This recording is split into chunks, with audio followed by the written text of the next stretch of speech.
नमस्कार, D news में आप सभी का स्वागत है। पूरे महाराष्ट्र में चल रहा राज्य परिवहन के कर्मियों का 12वें दिन हड़ताल जारी। कम वेतन पर करना पड़ रहा काम परिवहन विभाग के कर्मियों को।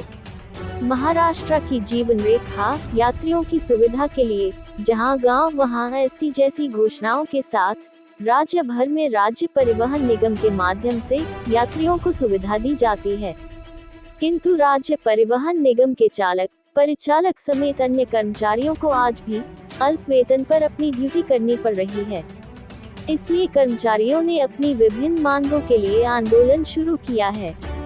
जिले के चंद्रपुर, राजुरा, बरोरा और चिमूर डिपो के आंदोलनकारियों ने अपने अपने डिपो में बसें खड़ी कर अपनी मांगों को लेकर धरना आंदोलन पर अड़े नजर आए। आंदोलन का 12वां दिन रहा है। आंदोलनकारियों को राज्य कर्मियों का दर्जा दें।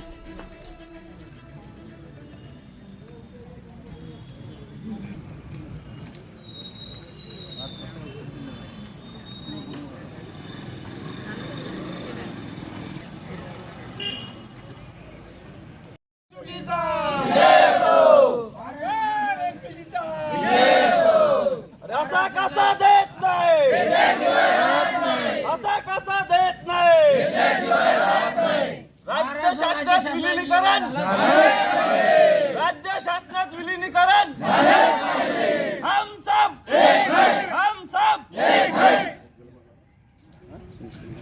इस आंदोलन में कोई कमी नहीं है।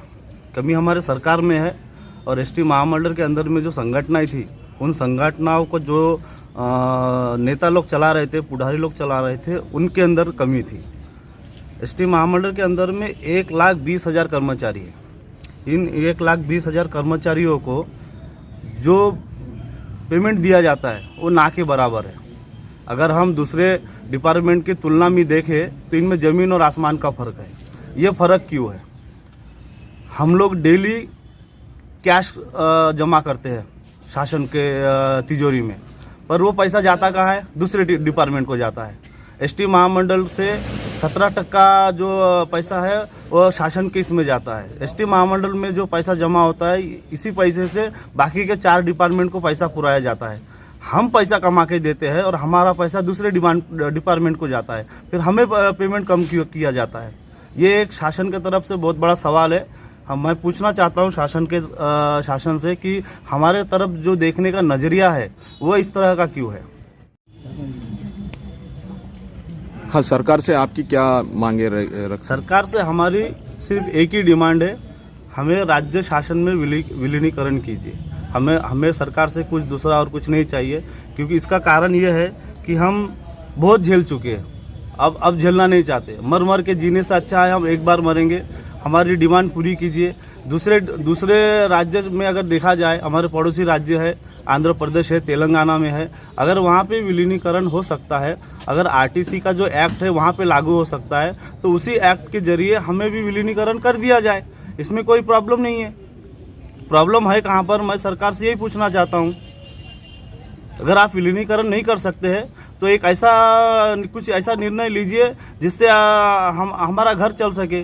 आप लोग जो हमें पेमेंट कराते हैं, एक तो 2-2, 3-3 महीना पेमेंट नहीं होता है। हमें दूसरों से उधारी लेकर हमारा घर चलाना पड़ता है। हम अपने बच्चों को अच्छे कॉन्वेंट में नहीं पढ़ा सकते हैं। आज के डेट में अगर नर्सरी में किसी बच्चे का एडमिशन किया जाए तो 20,000 रुपये है। पेमेंट हमारा 10 और 11,000 रुपये निकलता है। हम अपने बच्चों को अच्छा शिक्षा भी नहीं दे पाते। प्राथमिक स्कूल में हमें हमारे बच्चों को पढ़ाना पड़ता है।